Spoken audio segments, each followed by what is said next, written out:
જો last time આપણે પ્રક્રિયાની ક્રિયાવિધિ બાકી હતી, બરાબર? ત્યાંથી આપણે શરૂઆત કરવાના. તો રાસાયણિક પ્રક્રિયાઓની ક્રિયાવિધિ,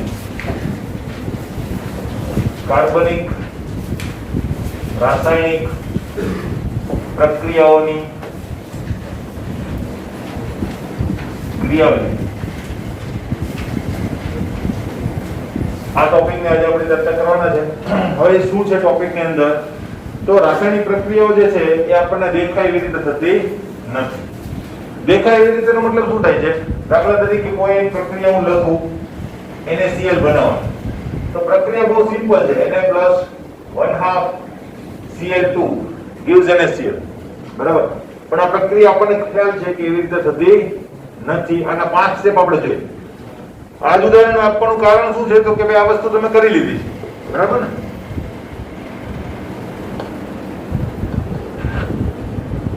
આ પ્રક્રિયાના 5 સ્ટેપ આપણે જોઈ લીધા, બરાબર? એટલે ટૂંકમાં પ્રક્રિયા બહુ સિમ્પલ લાગે છે, પણ એ સિમ્પલ નથી. તો એ 5 સ્ટેપ જે દર્શાવેલા હતા એને શું કહેવાય? એની ક્રિયાવિધિ. એને શું કહેવાય? ક્રિયાવિધિ. પ્રક્રિયા ખરેખર કેવી રીતે આગળ વધે છે આપણને દેખાય છે એવી રીતે આગળ વધતી નથી, બરાબર? તો કાર્બનિક રાસાયણિક પ્રક્રિયાઓની જ આપણે વાત કરીશું. આ પ્રક્રિયાને આપણે ઇનઓર્ગેનિક પ્રક્રિયા કહીશું. આપણે કાર્બનિક રાસાયણિક વિજ્ઞાન ભણીએ છીએ એટલે આપણે કાર્બનિક પ્રક્રિયાઓની જ વાત કરવાના છે, બરાબર? તો કાર્બનિક પ્રક્રિયાઓની જો વાત કરીએ તો કાર્બનિક પ્રક્રિયાઓની અંદર શું સમાવેશ થાય? તો કે એની અંદર પ્રક્રિયક હોય, નિપજ બનાવતો, એટલી વસ્તુ ખબર છે આપણને, બરાબર? પણ ખાલી એટલી વસ્તુ હોતી નથી, બીજી ઘણી બધી વસ્તુ એની સાથે સંકળાયેલી હોય છે. તો એક આઈડિયલ રિએક્શન જો આપણે જોઈએ તો એ આઈડિયલ રિએક્શન ની અંદર શું હોય? તો આઈડિયલ રિએક્શન ની અંદર શું હશે? પ્રક્રિયાર્થી હશે, બરાબર? પ્લસ પ્રક્રિયક હશે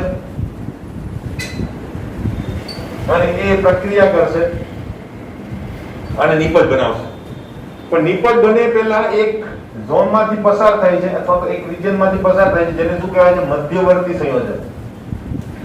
મધ્યવર્તી સંયોજન. બરાબર? હવે આ જે મધ્યવર્તી સંયોજન છે એ પછી શેમાં કન્વર્ટ થઈ જશે? તમારી નિપજની અંદર. ક્લિયર? બરાબર? એટલે પ્રક્રિયાથી અને પ્રક્રિયક મળી અને શું બનાવશે? મધ્યવર્તી સંયોજન. આ મધ્યવર્તી સંયોજન પછી શેમાં રૂપાંતરિત થશે? તમારી નિપજની અંદર. આ રીતે તમારી પ્રક્રિયાઓ જે છે તે થતી હોય છે. ક્લિયર? હવે પ્રક્રિયાર્થી જે છે એને કહેવામાં આવે છે સબસ્ટ્રેટ. સબસ્ટ્રેટ, બરાબર? પ્રક્રિયક જે છે એને આક્રમણકારક કહેવામાં આવે. આક્રમણ કરનાર, બરાબર?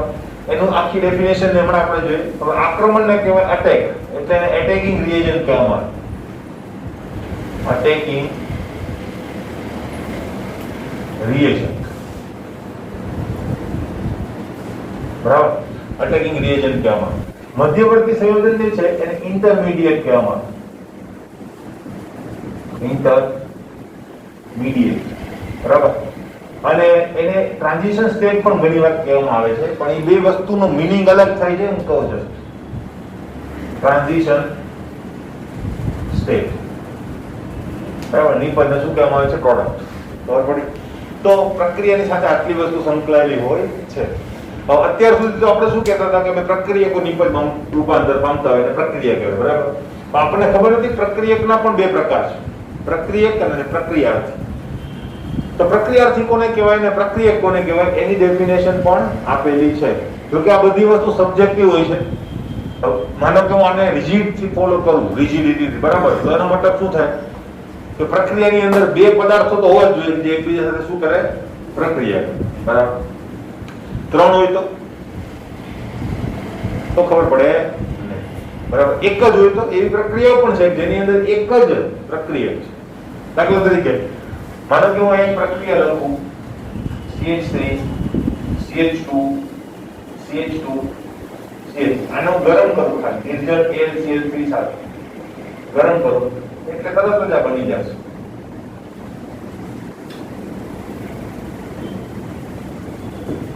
બરાબર? તો કેમ ગડબડી? તો આ પ્રક્રિયાની અંદર તો એમ ગણો તો પ્રક્રિયાર્થી જ છે, પ્રક્રિયક તો છે જ નહીં. બરાબર. તો બધી વસ્તુ સબ્જેક્ટિવ હોય છે, પણ એક આઈડિયલ રિએક્શનની જો આપણે કલ્પના કરીએ તો એક આઈડિયલ રિએક્શનની અંદર આટલી વસ્તુ હોય છે, બરાબર. બીજી વસ્તુ તો મધ્યવર્તી સંયોજનની અંદર ઇન્ટરમીડિયેટ અને ટ્રાન્ઝિશન સ્ટેજ બંને એમ કહેવાય એક સરખું, પણ થોડોક એની વચ્ચે એક પતલી ભેદરેખા છે એના લાઈફ ટાઈમની. ઇન્ટરમીડિયેટ જે છે એનો લાઈફ ટાઈમ થોડોક વધારે હોય છે.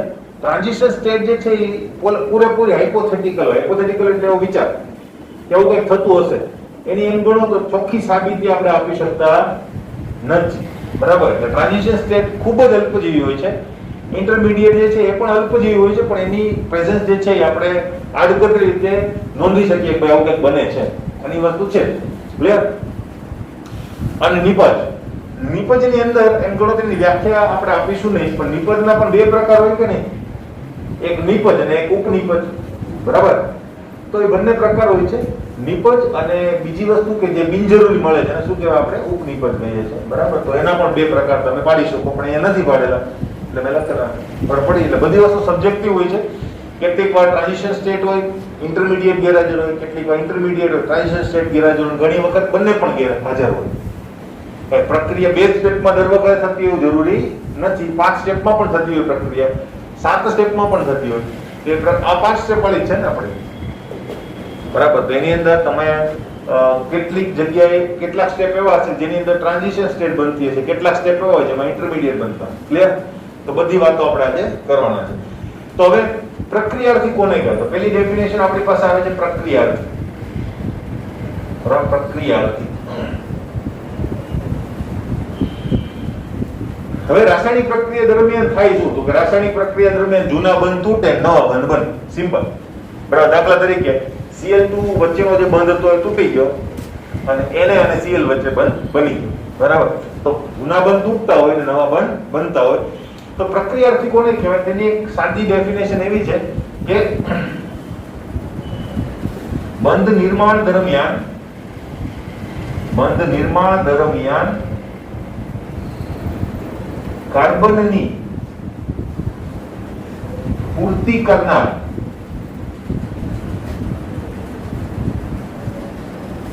સ્પીસીઝને શું કહેવામાં આવે છે? પ્રક્રિયાર્થી.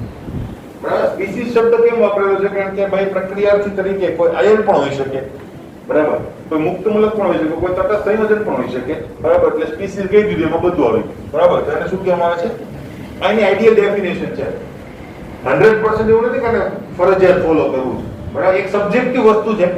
કારણ કે માનો કે તમારી પાસે કોઈ એવું રિએક્શન છે જેની અંદર બે કાર્બનિક પદાર્થો એકબીજા સાથે જોડાય છે, જેમાં કાર્બનની પૂર્તિ એક પ્રક્રિયક પણ કરે છે અને બીજો પ્રક્રિયક પણ કરે છે, તો બરાબર એક સબ્જેક્ટિવ વસ્તુ છે. મોસ્ટલી તમે પ્રક્રિયાથી કોને ગણશો ખબર? જેનો અભ્યાસ તમે કરો છો તે એ શું થઈ જાય છે? તમારો પ્રક્રિયા. જેને જોવો ને એ પ્રક્રિયા. ખબર પડી? દાખલા તરીકે, બરાબર. હવે માનો કે હું તમને એક વસ્તુ કહું, ઓક્સિડેશનની પ્રક્રિયા છે, બરાબર. ઓક્સિડેશનમાં શું થાય? ઓક્સિજનનો ઉમેરો છે, બરાબર. પણ મેં તમને એક વસ્તુ વારંવાર કહું છું કે એકલી ઓક્સિડેશનની પ્રક્રિયા હોતી ને રેડોક્સ ચાલુ થઈ ગયું તમારે, બરાબર. તો હવે તેમાં ખબર પડવા માંડી છે. પણ તમે જોશો તો એકલી ઓક્સિડેશનની પ્રક્રિયા નથી હોતી. સંતુલન ચાલુ કરી દીધું, બરાબર. તો સંતુલન જો ચાલુ કર્યું હોય તમે, બરાબર, તેની અંદર તમે જોયું તમે ઇલેક્ટ્રોનનું સંતુલન કરો છો, ખબર ને? કે આટલા ગુમાવાયેલા, આટલા મેળવાયેલા, પછી બે ઇલેક્ટ્રોનની સંખ્યા કેવી કરો છો તમે? સમાન. કે જેટલા ઇલેક્ટ્રોન ગુમાવાતા હોય એટલા પાછા મેળવવા પણ જોઈએ. એવું કેમ કરો છો? કારણ કે ઇલેક્ટ્રોન ક્યાંયથી ઉત્પન્ન તો થતા નથી કે ત્યાંથી મેળવાઈ જાય, બરાબર. એટલે કોઈ કે ગુમાવેલા હોય તો કોઈ કે મેળવેલા હોય. એનો મતલબ કે કોઈ મેળવે છે એટલે કે રિડક્શન પામે છે, તો કોઈ ઇલેક્ટ્રોન ગુમાવે છે એટલે એનું શું થાય છે? ઓક્સિડેશન થાય છે. એનો મતલબ તમે અત્યાર સુધી જે પ્રક્રિયાને ઓક્સિડેશન પ્રક્રિયા કહો છો એ ખરેખર કોઈ બીજા દ્રષ્ટિકોણથી રિડક્શન પ્રક્રિયા પણ હોય. દાખલા તરીકે KMnO4 કોઈનું ઓક્સિડેશન કરતો હોય તો KMnO4 નું પોતાનું શું થતું હોય? રિડક્શન થતું હોય. તમે જોજો તમારી જે રિએક્શન છે એમાં જોજો Mn+7 માંથી Mn+2 બનતું હશે, Mn+4 બનતું હશે, તો એ શું થઈ ગયું? રિડક્શન. એ કોઈકનું ઓક્સિડેશન કરવા માટે પોતે શું થતો હશે? રિડ્યુસ થતો હશે.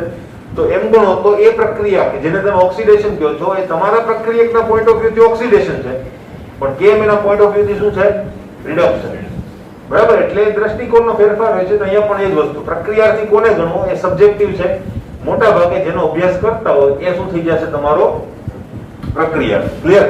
એના માટે ઉદાહરણ આપું, એક વ્યાખ્યા આપ્યા પછી. બીજી વ્યાખ્યા આપણી પાસે છે પ્રક્રિયક. તો પ્રક્રિયક કોને કહેવાય?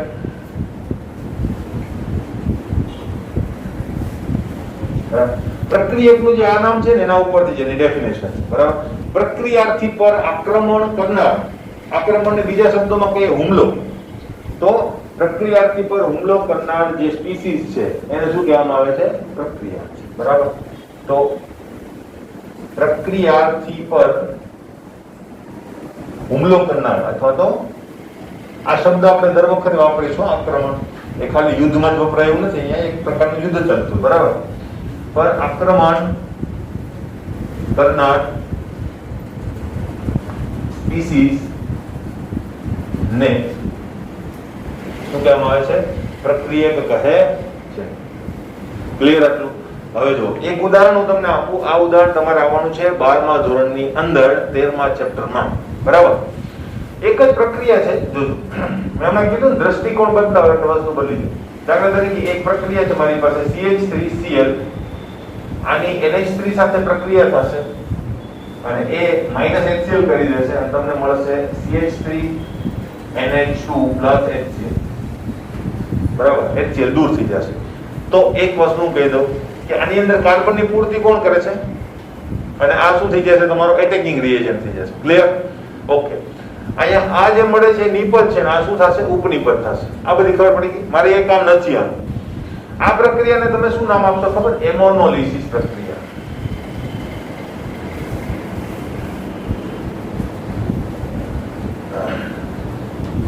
બરાબર?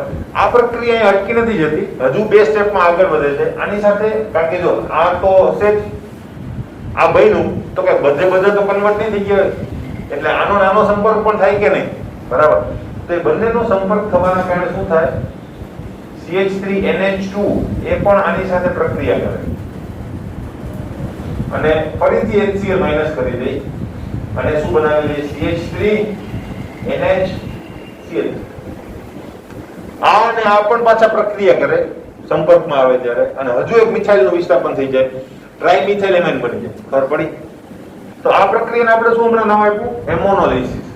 પણ આ જ પ્રક્રિયા એટલે આ જ પાઠની અંદર આ પ્રક્રિયા ક્યાં છે? એમોનિયા એમાઇન સંયોજનોની બનાવટમાં. અને આ જ પ્રક્રિયા જે છે એની અંદર રાસાયણિક પ્રક્રિયાઓ જ્યારે આવશે, એમાઇનની રાસાયણિક પ્રક્રિયા, ત્યારે એક પ્રક્રિયા આવે છે આલ્કાઇલેશન. એમાં તમે આ જ પ્રક્રિયા લખશો.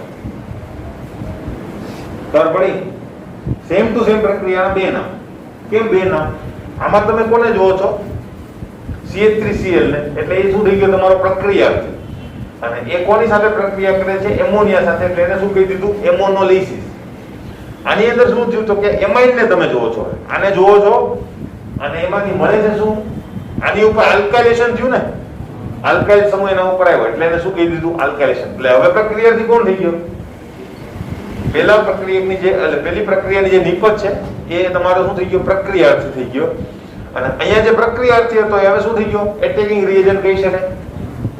આ વસ્તુ હોય છે સબ્જેક્ટિવ, બરાબર? કે ભાઈ તમે અત્યારે અભ્યાસ એમાઇન નો કરો છો તો આ શું થઈ ગઈ? એમાઇનની રાસાયણિક પ્રક્રિયા, બરાબર? અને અત્યારે અભ્યાસ કોના ઉપર છે? તો કે એમાઇનની બનાવટની અંદર. તો એ તો નિપજમાં છે. તો અહીંયા કોણ છે? એ તમારો પ્રક્રિયાર્થી બનશે ને એના ઉપરથી પ્રક્રિયાનું નામ પણ આવે. ક્લિયર? બરાબર? તો આ વસ્તુ છે ધ્યાનમાં રાખવા જેવી છે. તો આ બહુ વસ્તુ એક કહેવાય ફંડામેન્ટલ છે, વ્યાખ્યાઓ સેટ કરેલી છે, પણ અલ્ટિમેટલી આપણે ઘણીવાર સબ્જેક્ટિવ ડિસિઝન લેવું પડતું હોય છે. ઓકે, બરાબર? તો આ ખ્યાલ આવી ગયો છે તમને. હવે આગળ નેક્સ્ટ આપણી પાસે આવે છે પ્રક્રિયાર્થી, પ્રક્રિયક, અને ત્યાર પછી ત્રીજી વ્યાખ્યા છે મધ્યવર્તી સંયોજન. તો એની વાત હવે કરી દઈએ. ત્રીજી વ્યાખ્યા છે આપણી મધ્યવર્તી સંયોજન. મધ્યવર્તી સંયોજન કોને કહેવાય? બરાબર? તો ભાઈ પ્રક્રિયાર્થી અને પ્રક્રિયક બંને મળીને શું બનાવશે? નિપજ. પણ નિપજ બનતા પહેલા આ બની જાય છે, બરાબર? તો એની વ્યાખ્યા કેવી રીતે લખીશું જોઈએ. પ્રક્રિયક પ્રક્રિયાર્થી સાથે પ્રક્રિયા કરી નિપજ બનાવે તે પહેલા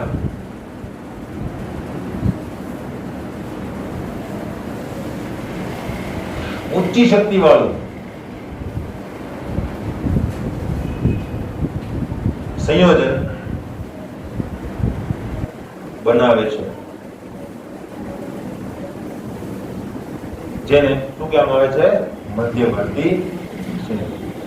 શક્તિ વધારે હોય તો જેની સ્થાયીતા કેવી હોય? ઓછી હોય. એટલે એની પાસે શક્તિ છે ને વધારે છે. હવે ક્યારે બને એ હું તમને કહી દઉં. કોઈ પણ રિએક્શન જે છે તમને ખ્યાલ છે કે આ સ્ટેપમાંથી પસાર થાય. અહીંયા એનર્જી હોય, અહીંયા પ્રક્રિયાની પ્રગતિ હોય અને પ્રક્રિયા આ રીતે થાય. બરાબર? તો મધ્યવર્તી સંયોજન છે ને આ જગ્યાએ બને. સૌથી વધારે અવસ્થા જ્યારે હશે, ઉત્તેજિત અવસ્થા જેને આપણે કહીએ છીએ, તો એની અંદર આવા પ્રકારના મધ્યવર્તી સંયોજનનું નિર્માણ થાય, એ કોલેપ્સ થાય અથવા તો એ ડિસ્ટ્રોય થાય અને મળે છે તમને નિપજ. ક્લિયર?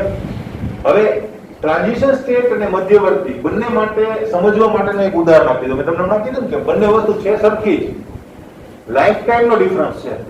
ટ્રાન્ઝિશન સ્ટેટનો મતલબ એક અવસ્થા કે જેમાંથી પસાર થઈ ગઈ, પણ એ સંપૂર્ણપણે શું હશે? હાઇપોથેટિકલ. આપણો વિચાર છે એ વસ્તુ કોઈ જોયેલી નથી. દાખલા તરીકે ભગવાન કોઈ જોયેલા નથી. બરાબર? એ કોઈ કહેતા હોય એ બધી વસ્તુ આપણે એ માનીએ જ છે ને, આપણે કોઈ પણ વિધાઉટ એની એવિડન્સ. બરાબર?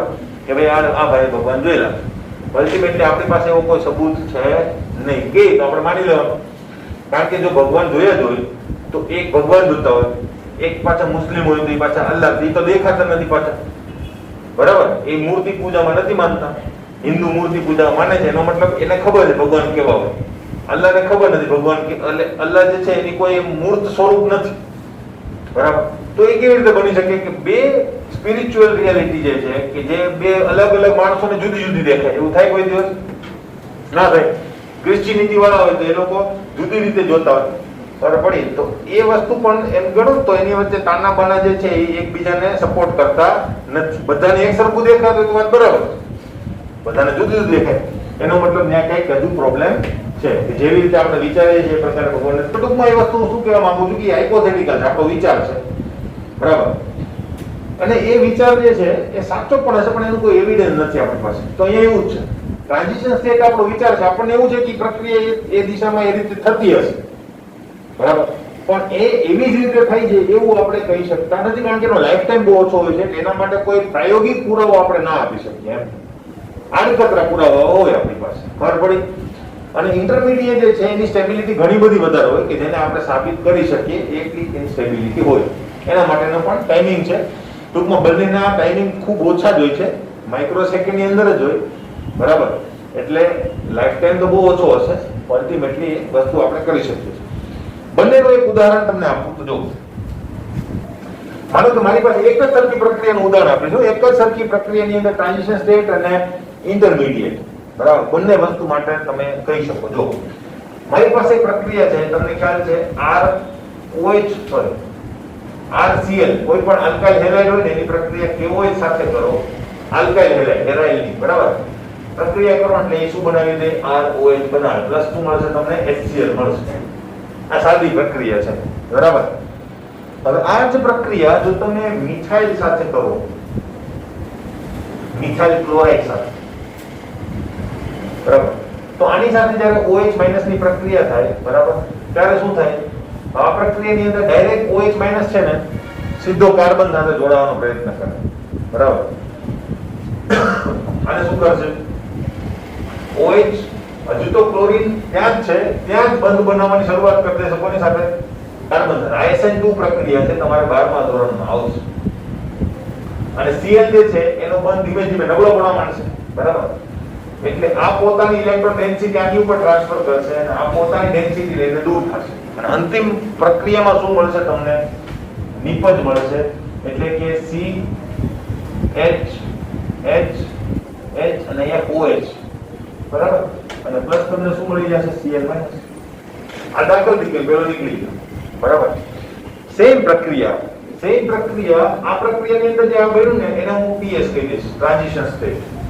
એનો લાઈફ ટાઈમ બહુ વધારે ના હોય, ઝૂપ થઈ ગયું. બરાબર? એક જોડાઈ ગયું, બીજું તરત જ ઇન સીટુ પ્રક્રિયા કહેવાય એને. એક જ પ્રક્રિયામાં બે વસ્તુ થઈ જાય, બંધ બની પણ ગયો અને બંધ તૂટી પણ ગયો. બરાબર, આ રીતે સીધું. પણ આ જગ્યાએ મિથાઇલ ના બદલે ટ્રાઇમિથાઇલ એટલે કે તૃતીયક કોઈ કાર્બન હોય. તૃતીયક કાર્બન ની હવે આપણને ખબર છે, બરાબર. પ્રક્રિયા સેમ ટુ છે, પણ થાય છે શું? અહીંયા મેં લીધું નવું મોલેક્યુલ CH3 CH3 CH3 અને Cl, બરાબર. તો આ પ્રક્રિયાની અંદર શું થાય ખબર? આ પ્રક્રિયામાં OH ડાયરેક્ટ નહીં એટેક કરે, બરાબર. એ પહેલા શું કરશે? પહેલા આપણને તૂટશે, ઊર્જા એને મળી જશે ને, ગરમ તો કરવું જ પડે, આપણે ટ્રાન્ઝિશન સ્ટેટ સુધી એને લઈ જવું પડે, તો એને ઊર્જા મળે ને, એટલે પહેલા આ જે ક્લોરીન છે એની સાથેનો બંધ જે છે એ તોડી નાખે અને આ પ્રકારની એક વસ્તુ બનાવે. આને પણ ભણવાના છે આપણે. ક્લોરીન નીકળી ગયો કે નહીં, કાર્બોકેટાઇન કહેવાય, બરાબર. અને આ કાર્બોકેટાઇન જે છે, બરાબર, એટલે હવે એક સ્ટેપ થઈ ગયું, પછી બીજા સ્ટેપ ની અંદર જે આ કાર્બોકેટાઇન જે છે અમારી પાસે, બરાબર, એ OH માઈનસ સાથે પ્રક્રિયા કરે છે, પછી શું બનાવે?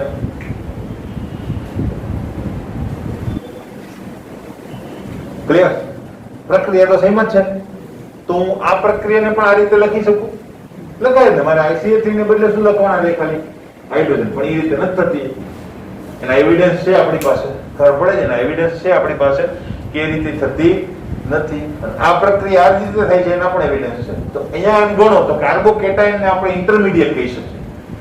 ખબર પડી? આ કાર્બોકેટાઇન જે બન્યો, ધનાયન હોય ને, ધનાયન, એને હંમેશા કેટાયન કહેવાય ઇંગ્લિશમાં, બરાબર. ને ઋણાયન હોય એને શું કહેવાય? એનાયન કહેવાય.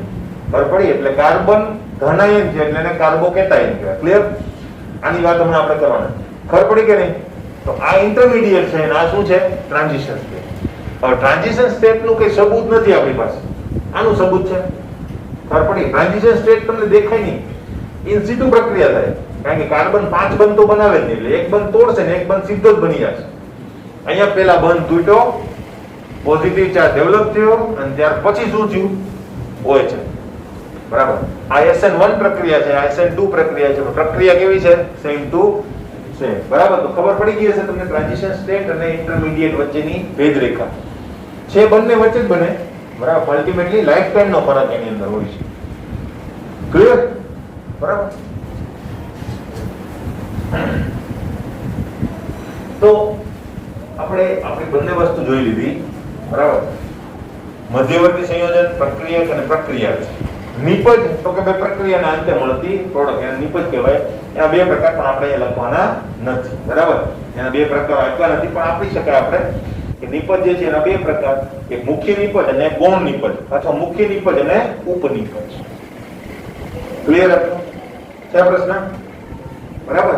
હવે આવે છે મેઇન વસ્તુ કે રાસાયણિક પ્રક્રિયાની ક્રિયાવિધિ. ક્રિયાવિધિ કોને કહેવાય? બરાબર. ક્રિયાવિધિનું ઉદાહરણ હમણાં જસ્ટ મેં તમને આપેલું હતું, કયું? NaCl વાળું. એના ઉપરથી જ આપણે ક્રિયાવિધિની ડેફિનેશન ને સેટ કરીએ તો શું થશે? ચોથી આપણી ડેફિનેશન છે રાસાયણિક પ્રક્રિયાની ક્રિયાવિધિ. શું છે ડેફિનેશન ની અંદર જોઈ લઈએ, બરાબર. હવે રાસાયણિક પ્રક્રિયા દરમિયાન પ્રક્રિયાર્થી ને પ્રક્રિયક શું કરે? મેં હમણાં કીધું પ્રમાણે બંધ તૂટે, બરાબર, બંધ બને. બીજું શું થતું હશે?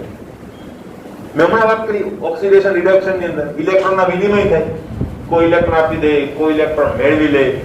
બીજું શું થાય?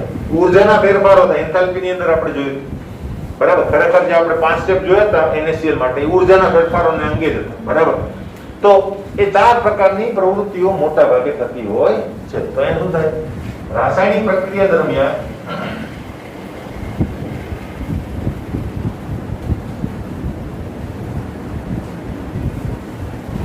બંધ નિર્માણ, બંધ વિખંડન, આ ભાઈ ઊંચા શબ્દો વાપરેલા છે. તમે બંધ બનવાની, બંધ તૂટવાની લખો તો પણ ચાલે, બરાબર. બંધ નિર્માણ, બંધ વિખંડન, પછી ઇલેક્ટ્રોનનો વિનિમય, એને ઇલેક્ટ્રોનનું સંચાલન કહેવાય. શું કહેવાય? સંચાલન, બરાબર. આના માટેનો એક પ્રશ્ન છે, ઇલેક્ટ્રોનનું સંચાલન. કારણ કે વિનિમય શબ્દ, મેં કીધું શબ્દો ઉપર બધી વસ્તુ આધારિત હોય કે ભાઈ TS અને ઇન્ટરમીડિયેટ બંને કેવા પડ્યા? એક વસ્તુ પણ કહી શકીએ, મેં કીધું ને શબ્દોનું વજન આવે, એનો મતલબ કે હું કોઈ જગ્યાએ ટ્રાન્ઝિશન સ્ટેટ યુઝ કરું છું એટલે તમને મગજમાં ખ્યાલ ખબર પડી જાય કે ભાઈ વસ્તુ જે છે એ બહુ સ્પીડમાં નીકળી જતી હશે ત્યાંથી, બરાબર. એને સ્ટેપ ગણતા નથી આપણે. અને ઇન્ટરમીડિયેટ કહો એટલે એને તમે શું ગણશો? એક સ્ટેપ ગણશો. ત્યાં થોડીક વાર પૂરતી રિએક્શન જે છે એ શ્વાસ લેશે, પછી આગળની પ્રક્રિયા શરૂ કરશે. ક્લિયર? તો અહીંયા પણ એવું છે, સંચલન વિનિમયનો મતલબ શું છે? કોઈ ગુમાવી દે, કોઈ મેળવી દે, બરાબર. ઘણી વખત ઇલેક્ટ્રોનની ઘનતા જે છે એ એક બાજુથી બીજી બાજુ પણ ટ્રાન્સફર થઈ જતી, ખાલી એક બાજુથી બીજી બાજુ તરફ ટ્રાન્સફર થતી, બરાબર. એને વિનિમય ના કહેવાય. કોઈના ઉપર ચાર્જ આવતો પણ હોય, ના આવતો, અને ચાર્જ જે છે એ પૂરેપૂરો ના પણ આવતો, કારણ કે વિનિમયના લીધે એક ઇલેક્ટ્રોન ગુમાવાય છે, એક ઇલેક્ટ્રોન મેળવાય છે, તો એક ઇલેક્ટ્રોનના યુનિટમાં ચાર્જ આવે, બરાબર ને. એને માનો કે સોડિયમ હતો, એક ઇલેક્ટ્રોન ગુમાવાઈ ગયો, તેની ઉપર શું આવ્યો? Positive charge. કેટલો પોઝિટિવ ચાર્જ આવ્યો હશે? 1.6022 પ્લસ ઇન્ટુ 10⁻⁻⁹ કુલમ જેટલો.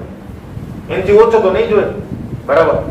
પણ અહીંયા ઓછો ચાર્જ આવે તો એને તમે ધ્રુવીયતા કહો છો, ખબર ને?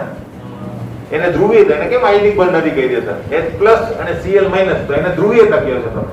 જ્યારે Na પ્લસ અને Cl માઇનસ, તો એને તમે આયનિક બંધ કહો છો. કેમ? ચાર્જની ડેન્સિટીનો ફેરફાર છે, ખબર પડી? તો એ વસ્તુ છે, એટલે ઇલેક્ટ્રોનનું સંચલન એ વધારે યોગ્ય શબ્દ કહેવાય. ભાઈ વિનિમય શબ્દ જે છે એ અયોગ્ય કહેવાય. એનો અર્થ જે છે બીજા ઘણા બધા નીકળી શકે. તો ઇલેક્ટ્રોનનું બંધ નિર્માણ, બંધ વિખંડન, ઇલેક્ટ્રોનનું સંચલન અને ઊર્જાના ફેરફારોના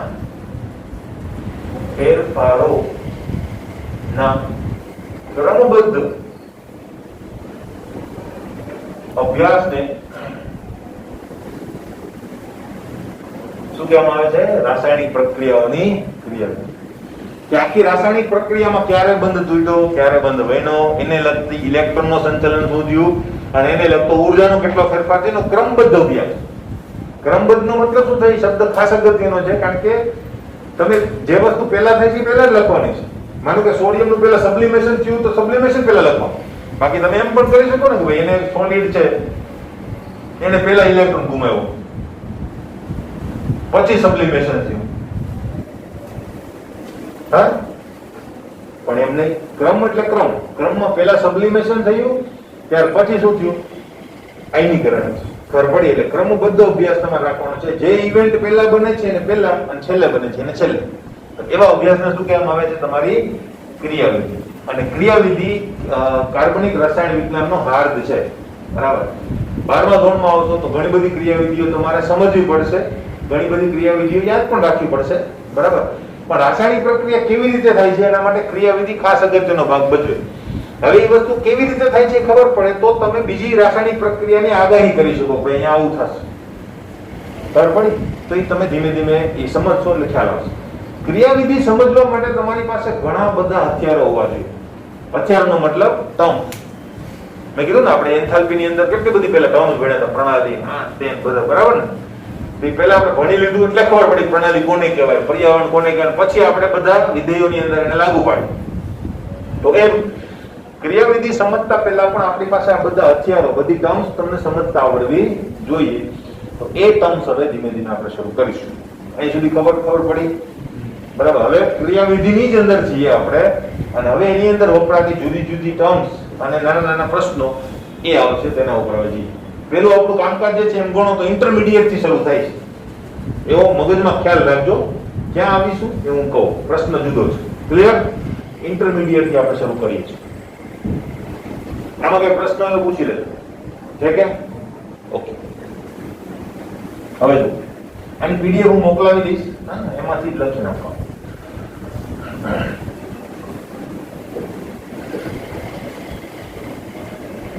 હવે જો ક્રિયાવિધિ પછી રાસાયણિક પ્રક્રિયા થાય તો એક તો મેં હમણાં કીધું બંધ વિખંડન થાય, પછી નવો બંધ બને. કારણ કે જ્યારે પ્રક્રિયા શરૂ થઈ ત્યારે તો એ બધા પોતપોતાની સ્ટેબલ સ્ટેટમાં જશે. અને કાર્બન હશે તો કાર્બન પોતાને 4 બંધ બનાવીને જશે. તો એને શું ભાઈ રાસાયણિક પ્રક્રિયા કરીને કામ? પહેલા તો એક અસંતુલન એટલે કે જગ્યા ખાલી કરવી પડે, પછી ત્યાં કોઈ બેસે, બરાબર ને? તો આ વસ્તુ છે. એટલે અહીંયા રાસાયણિક પ્રક્રિયાની અંદર બંધનું વિખંડન પહેલા આપણે ગણવું પડે, બરાબર? તો પ્રશ્ન છે આપણો, રાસાયણિક પ્રક્રિયામાં થતું બંધનું વિખંડન સમજાવો. આવો પ્રશ્ન હશે. વિખંડન એટલે વિભાજન પણ કહેવાય. બરાબર, મોસ્ટ આઈએમપી પ્રશ્નો જ છે બધા. બરાબર, જો કે વ્યાખ્યાઓ હતી, બરાબર, એ પણ તમને પૂછાઈ શકે ઓછા માર્ક્સ ની અંદર, અને આ પ્રશ્નો પણ તમને આવી શકે. તો બંધ વિભાજન જે છે એની વાત જો હું કરું તો બંધ વિભાજન બે રીતે થાય. બંધ વિભાજન અથવા તો વિખંડન બે રીતે થાય. હવે કઈ કઈ રીત છે? પેલું તો છે વિષમ વિભાજન. બીજું શું હશે? સમ વિભાજન. બરાબર, અને હું કેપિટલ ક્લિયર. પેલા વિષમ જ રાખવાનું, કોઈ સમ નથી રાખવાનું. બરાબર, નહીં તો ઘણા છે ને સમ લખી નાખશે, પેલા સમ વિષમ. સમ રાખશો તો પ્રોબ્લેમ થશે, લખવામાં સિક્વન્સમાં મજા નહીં આવે. વિષમ જ પેલા રાખવાનું. કેમ? હમણાં ખબર પડી જશે, કારણ કે એની અંદર કન્ટેન્ટ વધારે છે, સમમાં કન્ટેન્ટ કેવું છે? ઓછું. તો જોઈ લઈએ, બરાબર, કે વિષમ વિભાજનની અંદર શું છે. તો પેલા વિષમ વિભાજન આપણે લઈ લઈએ. નંબર 1, વિષમ વિભાજન. બરાબર, શું છે એની અંદર? કોને કહેવાય વિષમ વિભાજન? વિષમતા શું છે? વિષમતાનો મતલબ શું થાય? અસંતુલિત. બરાબર, સંતુલિત રીતે તમે વિભાજન કરેલું. વિભાજનનો મતલબ ભાગ પાડો. બરાબર, માનો કે બે ભાઈઓ છે, બે ભાઈઓ વચ્ચે માનો કે કોઈ પેરેન્ટ્સ છે પોતાની મિલકતનો ભાગ પાડે છે, તેને વિભાજન કહેવાય. હવે વિષમ વિભાજન થયું એનો મતલબ શું? કે એક ભાઈને વધારે મળી ગયું, એક ભાઈને કેવું મળ્યું? ઓછું. બરાબર, એને વિષમ વિભાજન કહેવાય. સમનો મતલબ બંનેને સરખું મળ્યું, કે જેમાં બંનેને સંતોષ. બરાબર, જેવું થવું જોઈએ તેવા પ્રકાર. વિષમ વિભાજનની અંદર શું થાય? અસંતુલિત રીતે, એટલે કે કોઈકને વધારે મળી જશે, કોઈકને ઓછું મળી જશે. શું ઓછું મળશે, શું વધારે મળશે? ઇલેક્ટ્રોન. બરાબર, તો જોઈએ વિષમ વિભાજન એટલે શું. જો બંધકારક જો રાસાયણિક પ્રક્રિયા દરમિયાન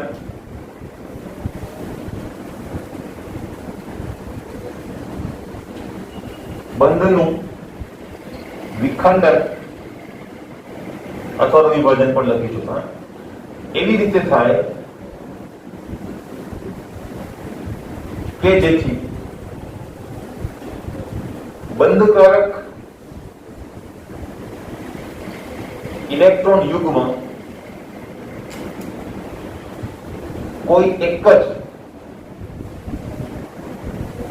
પરમાણુ પાસે રહે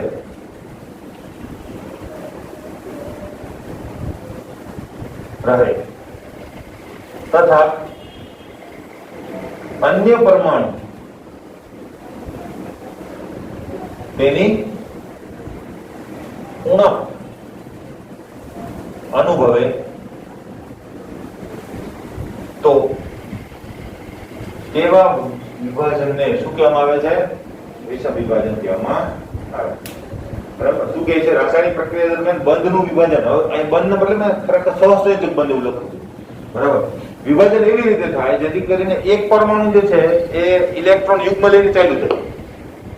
બરાબર, ખરેખર એમાં બંનેનો ભાગ હતો. એક ઇલેક્ટ્રોન પોતાનો હતો, એક ઇલેક્ટ્રોન બીજા પરમાણુનો હતો. બરાબર, બંને ઇલેક્ટ્રોન એક જ પરમાણુ પાસે રહે તો એની પાસે ઇલેક્ટ્રોન વધી જાય, બીજા પાસે શું થઈ જાય? એની ઉણપ રહેશે. તો એવા વિભાજનને શું કહેવાય? વિષમ વિભાજન. હવે એનું એક ઉદાહરણ હાઇપોથેટિકલી જો આપું, બરાબર, દાખલા તરીકે ફોર એક્ઝામ્પલ માનો કે A અને B, બરાબર, આની વચ્ચે એક સહસંયોજક બંધ છે. બરાબર, એમાં એક ઇલેક્ટ્રોન A નો છે અને બીજો ઇલેક્ટ્રોન B નો છે. બરાબર, હવે વિષમ વિભાજન થઈ જાય તો શું થશે? હવે તમારે જેને દેવું હોય, બરાબર, માનો કે હું B ને આપી દઉં છું, તો B જે છે ઇલેક્ટ્રોન લઈને ચાલ્યો ગયો, બંને ઇલેક્ટ્રોન B પાસે છે, તો એક ઇલેક્ટ્રોન તો વધારાનો છે ને કોઈ બીજાનો, તેની પર માઈનસ ચાર્જ આવે અને એ એની ઉણપ અનુભવશે, તેના ઉપર પ્લસ ચાર્જ આવશે. બરાબર, તો અહીંયા એક બીજો પોઈન્ટ આવે આના જ માટે કે વિષમ વિભાજનના કારણે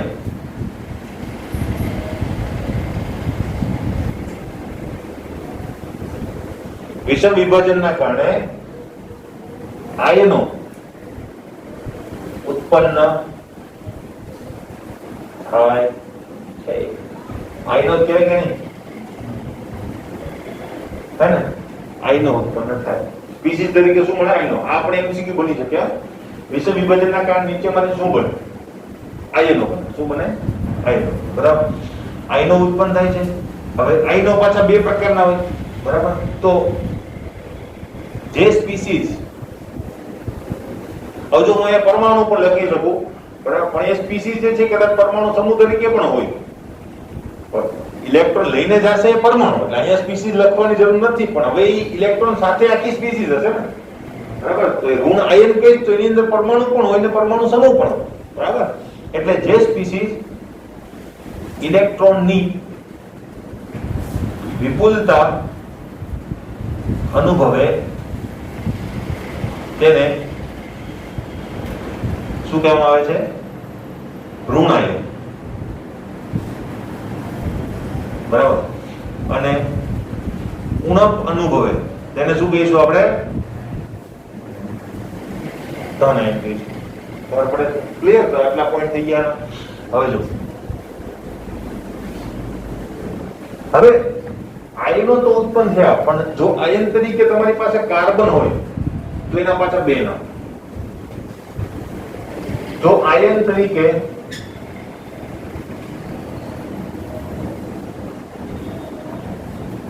કાર્બન હોય, એટલે કે કાર્બનની સ્પીસીસ હોય, તો તેના બે પ્રકાર થશે.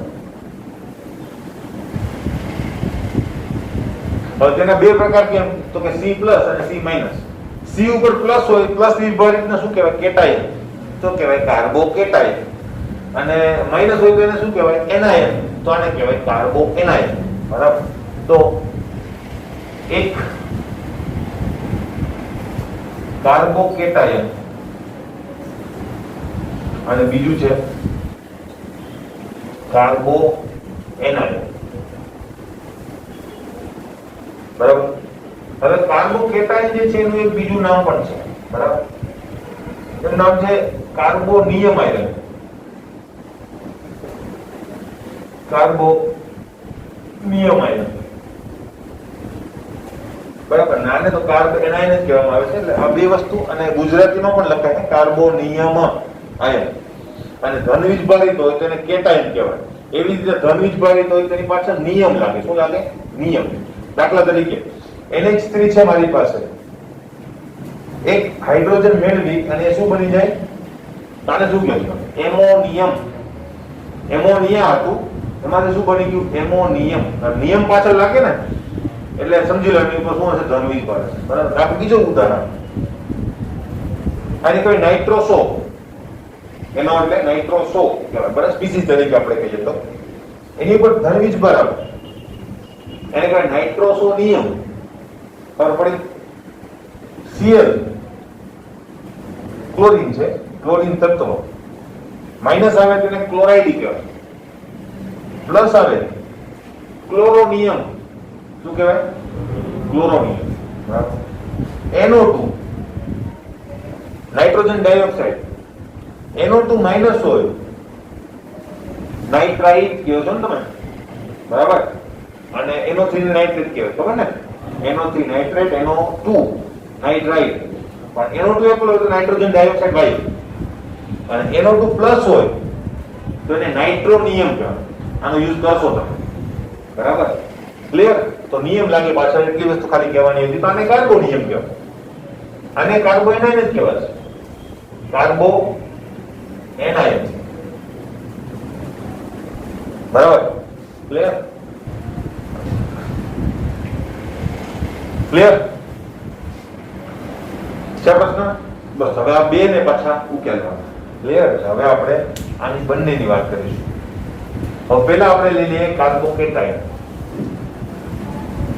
Number 1 most timely question. હવે આ બધા કાર્બોકેટાયન શું કહેવા માંગે છે જોઈ લઈએ. બરાબર. તો કાર્બોકેટાયન તમને પૂછાશે, આનો ઉપયોગ સૌથી વધારે થશે કાર્બોનિક કેમિસ્ટ્રીની અંદર. બરાબર.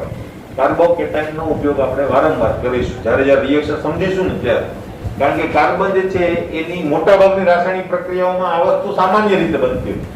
કાર્બો એમાઇન એટલો સામાન્ય રીતે બનતો નથી. કેમ નથી બનતો એ આગળ ઉપર કહીશ જ્યારે હું કેટલીક અસરો શીખવાડીશ ત્યાર પછી. બરાબર? કાર્બોકેટાયન જે છે એની અંદર આપણે કેટલી વસ્તુ લખવાની છે તો જોઈએ. પહેલા તો એની ડેફિનેશન. એમ ડેફિનેશન તમને ક્યાંય મળશે નહીં, પણ સારી ડેફિનેશન આપી શકાય કે નહીં? ધન વીજભારિત કાર્બનને શું કહેવાય? કાર્બોકેટાયન. બરાબર? ધન વીજભારિત કાર્બનને શું કહેવામાં આવે છે? કાર્બોકેટાયન કહે છે. હવે કાર્બોકેટાયન માટેનું એક એક્ઝામ્પલ આપો. દાખલા તરીકે CH3Cl મારી પાસે છે, અહીંયા એક બંધકારક ઇલેક્ટ્રોન યુગ્મ છે. આનું શું થશે? વિષમ વિભાજન થશે. બરાબર? Cl માનો કે ઇલેક્ટ્રોન લઈને ચાલ્યો ગયો. બરાબર? તો શું થશે? CH3 પૂર્ણ પણ ઉભો છે, એના ઉપર પ્લસ ચાર્જ, અને અહીંયા શું આવી જશે? Cl minus. તો આને શું કહેવાશે? કાર્બોકેટાયન. બરાબર? એટલે એમ તો એને ધન જ કહેવાય, પણ કાર્બન છે એટલે કાર્બોકેટાયન. અને નામ આપવું હોય તો મિથાઇલ કેટાયન. શું કહેવાય? Methyl cation. ખબર પડી? બરાબર? તો આ રીતે તમે આપી શકો. હવે એની કેટલીક બીજી કેરેક્ટરિસ્ટિક જો. કાર્બોકેટાયન જે છે ખૂબ જ સક્રિય તથા અલ્પજીવી સ્પીસીસ છે.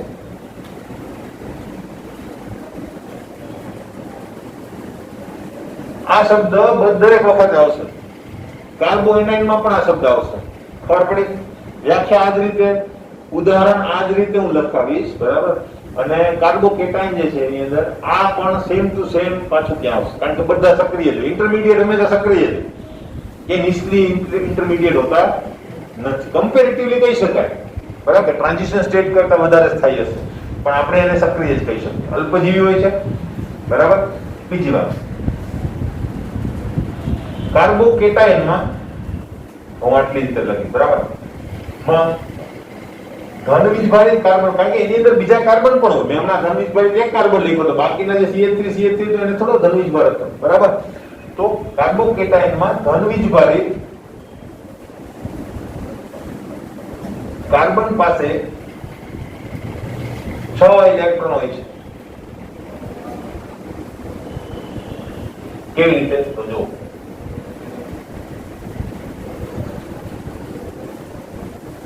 આ ધન વીજભાર. બરાબર? તો જો એક ઇલેક્ટ્રોન અહીંયા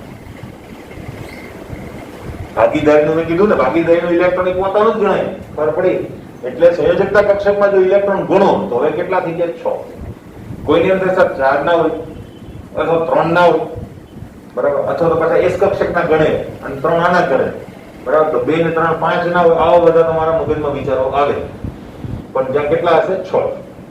ક્લિયર? તમારે ખાસ ધ્યાન રાખવાના. S કક્ષકના તો આમાં ઉમેરાઈ ગયા હશે કે નહીં ઓલરેડી? કારણ કે ભાઈ sp3 સંકરણ દ્વારા કોઈ બન્યો હતો. બરાબર? એ વિચાર તો અમારો ખોટો. બીજો વિચાર તમને 3 ઇલેક્ટ્રોન નો આવે તો એ પણ ખોટો.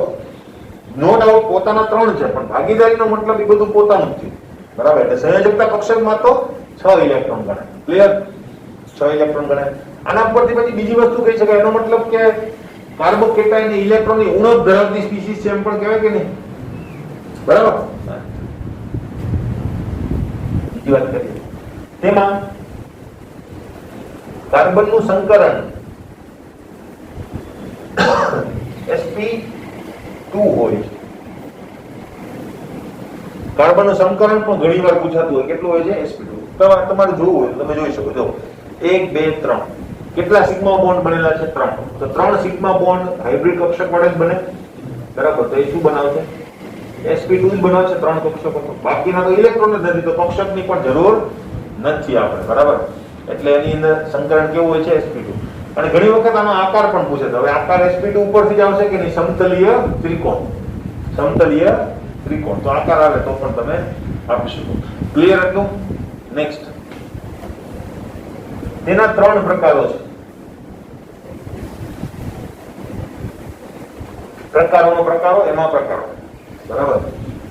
હવે 3 પ્રકાર જે છે કયા પ્રકારે છે તો એ વસ્તુ તમને કહી દઉં. બરાબર. 10 20 અને 30. કાર્બનના પણ 3 પ્રકાર, આમ તો 4 પ્રકાર છે. બરાબર. તો મોસ્ટલી આપણે યુઝ કેટલાનો કરીશું? 3 નો. કારણ કે પછી ચોથો પ્રકાર આવે એમાં પછી કઈ થાય નહીં. 4 બનશું હોય બનેલા. બરાબર. એટલે એનો યુઝ ઓછો છે. એટલે 3 મેઇન પ્રકારો છે. કારણ કે ચોથો પ્રકાર છે કાર્બોકેટાઇન નહીં બનાવે ને, બંધ એક તૂટે તો પછી જગ્યા ખાલી થાય. બરાબર. ચોથો જે છે 40 એટલે તો 4 બંધ બનેલા છે. બરાબર. એટલા માટે જ મેં શીખવાડેલું હતું, ખબર 10 20 3. હવે એ ખબર જ ન હોય તો અહીંયા તો તમારે દોરો થઈ જાય. હા, ખબર જ નહીં સર આ શું 00 કરે છે, ખબર પડી? તો તેના 3 પ્રકારો છે, 10 20 30. બરાબર. કેવી રીતે? તો જો આ રીતે હોય તો આને 10 કહેવાય, અથવા તો દોરીને જ આપી દઉં તમને.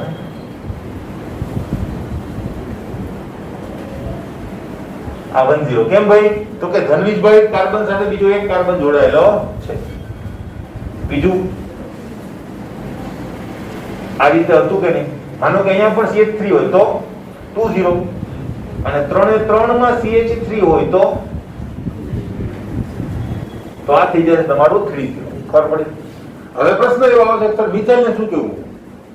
00 અહીંયા પણ H હોય તો મિથાઇલ થઈ ગયું કે નહીં?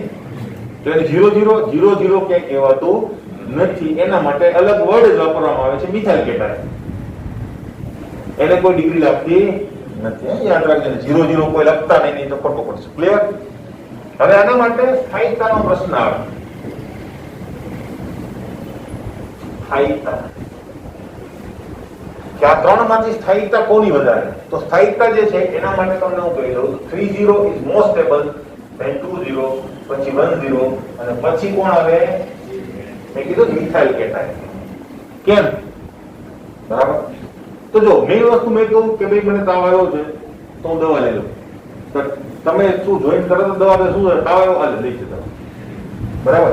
ડોક્ટર શું કરશે? પહેલા ડાયગ્નોસ કરશે ને. ડાયગ્નોસ એને જ કહેવાય ને કે તાવ આવવાનું કારણ શું? બરાબર. તો એ કારણ જે છે એ અગત્યનું હોય. તો અહીંયા સક્રિય છે આપણે લખ્યું હમણાં, પણ સક્રિયતાનું કારણ શું? એના ઉપરનો જે વીજભાર છે એ જશે કે નહીં? કોઈ એના સાથે જોડાવા આવશે તો ઋણ વીજભાર જશે કે નહીં? આકર્ષણ તો એને જ થશે એના તરફ. બરાબર. તો આ ધન વીજભાર જે છે ને એ રોગનું મૂળ છે. એટલે સક્રિયતા કોના કારણે છે? ધન વીજભારના કારણે. જો આપણે ધન વીજભાર ઘટાડી શકીએ તો સક્રિયતા ઘટે, અને સક્રિયતા ઘટે તો સ્થાયિકતા વધે. ખબર પડી? તો અહીંયા શું થશે? મિથાઇલ સમૂહ જે છે યાદ રાખજો. બરાબર. ઇન્ડક્ટિવ ઇફેક્ટ ની અંદર વધારે ડીપમાં જઈશું આપણે. મિથાઇલ સમૂહ કે કોઈ પણ આલ્કાઇલ સમૂહ, મિથાઇલ ઇથાઇલ પ્રોપાઇલ બ્યુટાઇલ કોઈ પણ હોય જેની અંદર દ્વિબંધ નથી. બરાબર. મિથાઇલ ઇથાઇલ બધા આલ્કાઇલ સમૂહ કહેવાય. એ બધા ઇલેક્ટ્રોન દાતા. કેવા? ઇલેક્ટ્રોન દાતા. ઇલેક્ટ્રોન નું શું કરે? દાન કરે. એટલે દાન કરશે. અહીંયા 1 મિથાઇલ કરે, અહીંયા 2 મિથાઇલ કરે, અહીંયા કેટલા મિથાઇલ કરે? 3 મિથાઇલ. જેટલું વધારે દાન આવશે કાર્બન પાસે એટલી કાર્બન ઉપર ઇલેક્ટ્રોન ઘનતા વધી જાય. ઇલેક્ટ્રોન શું લઈને આવે? ઋણ વીજભાર. બરાબર. તો એ ધન વીજભારને નબળો પાડશે કે નહીં? તો ધન વીજભાર નબળો પડે તો એની સક્રિયતા ઘટે. સક્રિયતા ઘટે તો એની સ્થાયિકતા વધી જાય. એટલા માટે 30 સૌથી વધારે સ્થાયી છે, કારણ કે એની સક્રિયતા સૌથી ઓછી. એટલે સ્થાયિકતાનો ક્રમ કહે તો આ, અને સક્રિયતાનો ક્રમ કહે તો આ ક્રમ કેવો થઈ જાય? ઉલટે. કારણ કે સક્રિયતા ઇઝ ઇન્વર્સલી પ્રોપોર્શનલ ટુ સ્થાયિકતા. ક્લિયર? બરાબર. અને એના કરતા 20 કેમ? તો કે અહીંયા 2 મિથાઇલનું દાન થાય છે ઇલેક્ટ્રોન, અને એના કરતા સૌથી ઓછું કોણ થશે? 30. એટલા માટે આના કરતા પણ ઓછું કોણ? મિથાઇલ. બરાબર. હવે એ ઓછો સ્થાયી છે એનો મતલબ કે એનો લાઈફ ટાઈમ તો બહુ ઓછો હશે. એટલા માટે આપણે પેલા ઇન્ટરમીડિયેટ ની અંદર એને કન્સિડર કરતા હતા નહીં. નહીં તો ત્યાં પણ હું મિથાઇલ કેટાયન બનાવત તો ચાલે જ ને. ત્યાં મેં કેમ 30 વાળું બનાવ્યું હતું, યાદ હશે તો કોઈને? એનું કારણ એ કે આ વસ્તુ જે છે થોડીક વાર ત્યાં રહી શકે, પેલી ના રહી શકે. કારણ કે એની સ્થાયિકતા કેવી છે? એકદમ ઓછી. એનો લાઈફ ટાઈમ એકદમ ઓછો. ક્લિયર? ખબર પડી ગઈ? નેક્સ્ટ ટાઈમ થી આપણે કાર્બોએનાઇન લઈશું. બરાબર. આટલી વસ્તુ કમ્પ્લીટ પીડીએફ માં મોકલાઈ દઈશ તમને. લખી વાંચી તૈયાર કરીને આવજો. હું વ્યાખ્યા તમને પૂછીશ, ગમે એને. નહીં આવડે તો છેક સુધીનું, એટલે અહીંયા સુધીનું તમારે 2 વાર લખીને આપવું પડશે. એટલે આપશો ત્યારે પાછું પૂછ્યું. ક્લિયર? બરાબર, એટલે તૈયાર કરતા જ રહેવાનું છે દરરોજ. Okay, fine.